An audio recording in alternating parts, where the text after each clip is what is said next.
What the fuck is this piece of shit?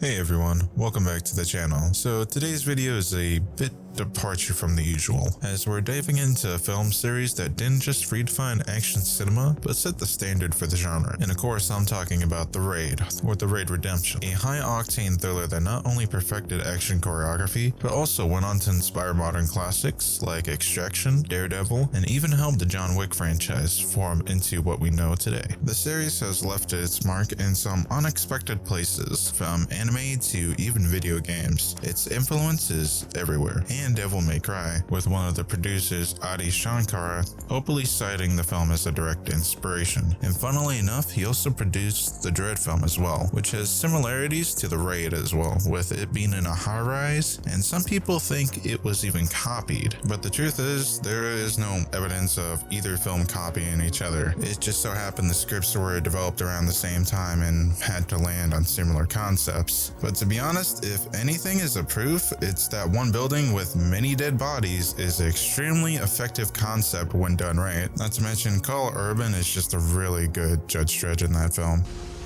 Wait.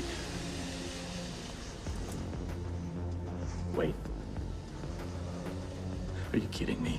But getting off topic again, The Raid has also went on to inspire many things, like even my favorite video game, Sifu. Not to mention, Sifu also has a couple of levels, a suit that's showing direct homage to The Raid, which I really love. So for those who haven't seen the film, I would describe The Raid as a relentless survival thriller, as a group of SWAT officers are sent in to take down a notorious gangster in a high-rise building. But things quickly go sideways as they find themselves 15 floors trapped, surrounded by criminals at every single corner. And then there was its sequel, The Raid 2, and it just came along and took everything to the next level. It perfected the formula, cranking up the violence, intensity, and choreography to jaw-dropping levels. But The Raid 2 isn't just about escalating the action.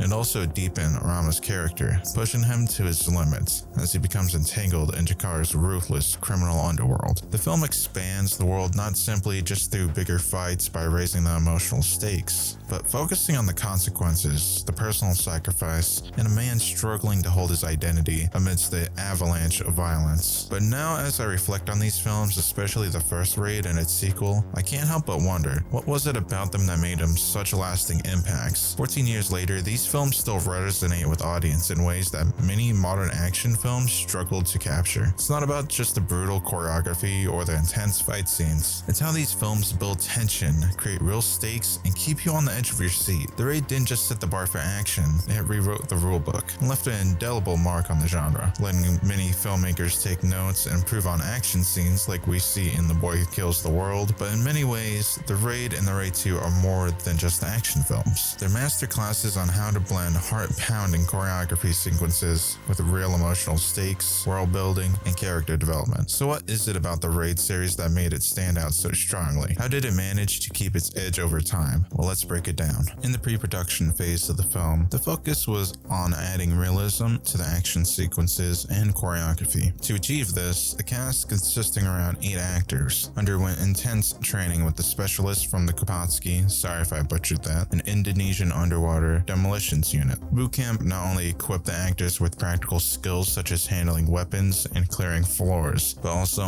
helped add a sense of camaraderie amongst them, creating an impression of a real SWAT team. The director Gareth Evans played a pivotal role in choreographing the fight scenes of The Raid, including the iconic kitchen scene, ensuring that the action was both authentic and dynamic. The film masterfully showcased Pencak Silat, an Indonesian traditional martial arts, while seamlessly blending other elements from other fighting styles. This fusion not only highlights the beauty of Silat, but also underscores its versatility and effectiveness in close quarters combat. But here's the key point: choreography is only impactful as the director knows how to capture it. So Gareth Evans, who after his little success with Moranto, brought a distinct vision to the Raid series. Evans wasn't interested in action for the mere spectacle. He wanted each fight scene to serve a narrative purpose while layering tension, emotion, and story progression into every movement that a character takes.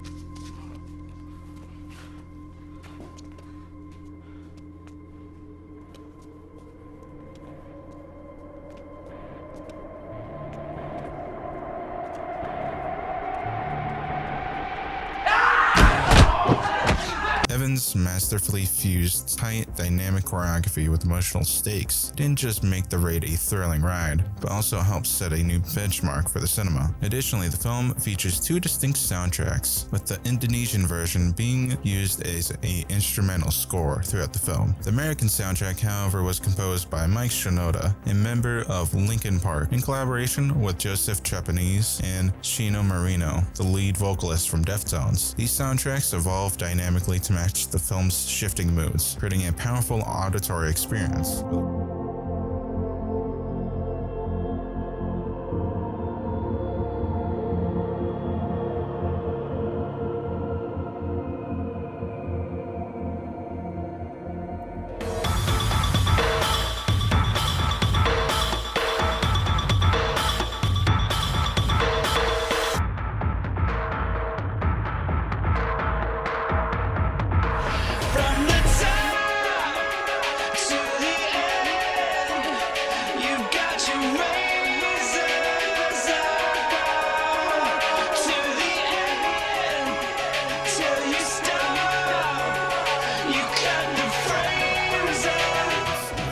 And action scenes in the raid are undeniably groundbreaking. It's the story and characters that ground the film in a more deeper, emotional context. So the raid begins like any martial arts film, a ticking clock and a sense of urgency, as we're introduced to our main character Rama during his morning routine. He says goodbye to his pregnant wife before leaving and telling his father one thing: I'll bring him home. In just 3 minutes, the film not only introduces Rama, but also establishes the stakes. The opening shots of a gun and a ticking watch immediately builds tension while revealing key aspect of Rama's character. The watch especially hints at his discipline and the pressure of time, as well as his unwavering sense of duty. At first glance, Rama appears to be a rookie cop with little field experience, but he's kind and has a morality that sets him apart from his other squad mates. Even his name, Rama, is a nod to a virtuous Hindu deity, symbolizing inner strength and moral clarity, while also suggesting he's capable of lethal force when it's necessary. His true motivation, although, is a personal one. Rama is determined to rescue his older brother, Andy, who abandoned the family after falling out with their father and drifted into a life of crime. Rama volunteers himself for this 20-man raid because Andy now works for Tama, a ruthless crime lord.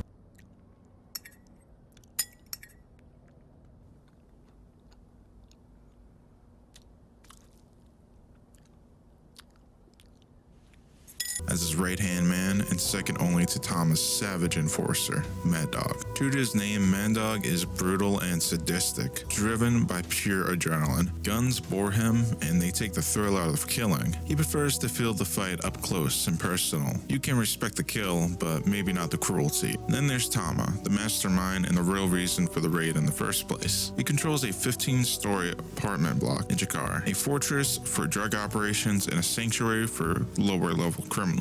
The building has been an off-limits no-go zone to the police for over a decade, a testament on how untouchable Tama is. In his introduction, he not only executes 4 men, when his gun runs out of bullets on the last one, he casually switches to a hammer, a brutal showcasing of what's to come for Rama's squad. But as we head back to the SWAT van, Sergeant Çakır gives his final instructions: stay sharp, clear every floor. Rama interjects, and he asks, why is this raid happening in the first place? And another officer butts in, bow, as he brushes him off by saying, Why the fuck not? a blunt reminder that the team doesn't really know what they're walking into. We also meet the lieutenant, Wahyu, the one who orchestrated this raid in the first place, supposedly under orders of the police commissioner Reza. But his anxiety makes it clear that this rookie team cannot screw up this op, and that this isn't a drill that they're walking into. It's the lion's den. First, the operation runs smoothly, with them taking floor by floor. The squad pushes through, subduing criminals and taking hostages. One small act of mercy from the sergeant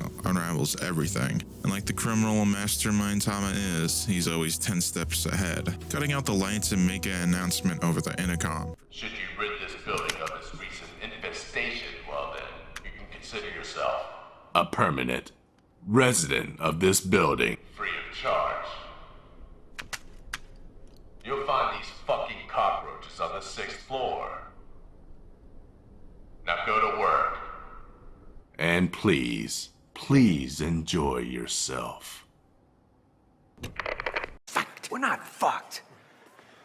We are totally fucked. The tables turn instantly. Çakır demands that the lieutenant call for backup. He refuses, saying we can handle it, but of course the sergeant knows better. Who the hell knows we're here? With the lieutenant just admitting the truth, we're all alone. And Rama's question from earlier really rings true. Why are we really here comes roaring back. If this raid was never official, then what reason are we here for the lieutenant? But there's no time to figure that out right now. The building erupts into chaos, and the squad's inexperience shows. One gangster takes multiple gunshots and still manages to kill multiple officers. In Thomas' office, Andy watches in horror as he realizes his brother is among the raiding officers. But Thomas doesn't really care about anyone else. He just wants a one man alive. That old fucker. Meanwhile, the surviving squad members barricade themselves inside of an apartment. Their time is running out. They're about to be swarmed, with them just barely holding off everyone. In one of the best scenes, Rama finds a weak floorboard and rigs an escape route just as the attackers breach the door. In one of the most creative shots that they actually took the camera rig down, what follows is sheer pandemonium, with gunfire, explosions, and hand-to-axe combat, with Bao, the loudmouth from earlier, taking a bullet, grazing him in the ear. With Rama calm and resourceful, saying fuck this shit, decides to improvise a bomb, using a propane tank and a refrigerator to blow their way out. The explosion buys them only a few seconds, just long enough for Tama to unleash his worst, the Machete Gang. The Machete Gang starts carving a path of destruction. Cops, residents, it doesn't matter. They're killing everyone who survived that explosion. Rama and Bao flee to the doctor's apartment on the upper floors. The doctor, feeling empathetic, decides to hide him in the secret wall compartment to the discontent of his wife. But as soon as he does that, the gang leader busts in and starts messing up the place, trying to find where he hid them. Certain that they're in this apartment, the gang leader sees the wall and starts cutting into it, with his blade grazing Rama's cheek. And honestly, the tension is suffocating until the last minute distraction that saves them. After the gang leaves, the doctor patches up Bao, and he takes two of Mad Dog's men out, clearly shown that he's shaken by killing those two people. He's not heartless as Tama believes him to be. The doctor warns Rama there's no escape except through the front door. He also reveals that the lieutenant has deeper ties to this place. You should be careful. You're not here to do good. Don't be blind. I've seen that old man here before. He knows this building as well as I do. Not every cop is swayed by money, sir. If I believed that, I would have never opened the door. Rama now knows saving his brother is the only thing that matters, and there is no going back now. As he leaves, saying he'll be back for Bao, we hear echoing screams in the hallway. Rama is spotted by more of the Machete Gang members, before eventually killing one in a brutal finisher, but eventually he is trapped in a hallway. As he resigns his fate, he decides to fight off the 5 attackers alone, with each strike being more brutal and bloody and exhausting. He uses a thug's body just to break his fall through a window by dropping down 2 floors, and still drags himself up, making it down to another hallway, with the memories of his wife and his unborn child pushing him even more forward. And that's when Andy appears, pulling him back into the nightmare. Upstairs, Sergeant Çakır confronts the lieutenant, demanding answers. Who ordered this? The lieutenant stays silent. Dagu, loyal but clearly out of his depth, stands by. Suddenly, Mad Dog arrives and dispatches everyone effortlessly. In one of the most savage moments, he starts to fight the sergeant with his bare hands, but eventually the sergeant is exhausted. The sergeant struggles to resist before eventually getting his neck snapped by Mad Dog. Rama and Andy finally talk. Rama pleads with him to come home. They're gonna be an uncle, but Andy deflects. This is all I know. Rama realizes he can't save his brother's soul, but he can still save his life. I don't really give a shit about why anymore. No, what I want to know is, who is this little cunt that's been tearing my place up? And what would it mean for you if you were to die in front of him? Or better yet, for him to be cut open in front of you! The final showdown begins when Rama storms Tama's drug operation with the surviving team, and we see 3 fighting styles collide, with Rama's tiger style like Penkat Salat, and Dagu's Taekwondo, and the lieutenant basically being a brawler, which all leads to brutal fights. But after all that, it leads to a brutal reveal. Andy is being tortured by Mad Dog as Rama arrives to save him, and then comes the film's ultimate fight, Rama, Andy versus Mad Dog. 2 brothers versus 1 monster. The fight is visceral, exhausting, and impossibly tense. Mad Dog nearly kills Rama the same way he did the sergeant, until Andy drives a broken piece of glass into his neck. Together, the brothers finish him off, battered, bruised, but still standing. In the final moments, the lieutenant shoots Dagu, killing him to keep the truth buried. But Tama has the last word. The entire raid was a setup. The lieutenant was sent here to die. Enraged, the lieutenant turns on Tama, shooting him point blank in the head, before he tries to take his own life. But the gun clicks empty. Rama decides to arrest him instead. It's over for the lieutenant, who never understood the trap he walked into. With the evidence Andy provides, Rama has a chance to expose the corruption. But Andy chooses to stay behind, saying, "It fits me." He says, "Just like that uniform fits you." As Razor's Out begins to play, Rama leaves with the surviving officers, knowing he couldn't save his brother, but he still has a family waiting for him at home. The impact of the Raid and the Raid 2 remains undeniable. They aren't just action films. They're masterclasses in emotional storytelling through the lens of brutal, real-world violence, setting a new standard for intense realism and emotional depth through each fight scene that we now see. The Raid didn't just change the way fight scenes were choreographed, it changed the way action films were felt. The franchise influence is still felt in movies like John Wick and even video games like Sifu. And if you really want to go that far, there is a direct nod to JJK, with the kitchen scene being mirrored with Choso and Yuji's fight. It's rare for a film series that doesn't just entertain, but challenges its audience to confront the deep questions of survival, morality, and redemption. But as we continue to see action films evolve, it's clear that the legacy of the Raid will continue to shape the genre for years to come. So as we close this discussion, think about what type of action film that the Raid is. What does it mean for cinema? It's not just about explosions or car chases, it's about the raw, unforgiving intensity of human struggle. And that's why nearly a decade and a half later after its release, the Raid still stands as the best action films ever made. Thank you for watching this deep dive into the Raid Redemption, and honestly, thank you to all my early subscribers who helped me support on my first Call of Cthulhu video. I really appreciate that much, as I did put a lot of time into that. The same is going for this one, as I poured a lot of time into scripting this video. As you can tell, it's a bit different from the Cthulhu video, as we're tackling a film instead of a video game, so many different aspects to go down. So I'm sorry this video took so long to make. I will try to post content more frequently, bi-monthly, I would say. But with that being said, make sure to stay right on the mark.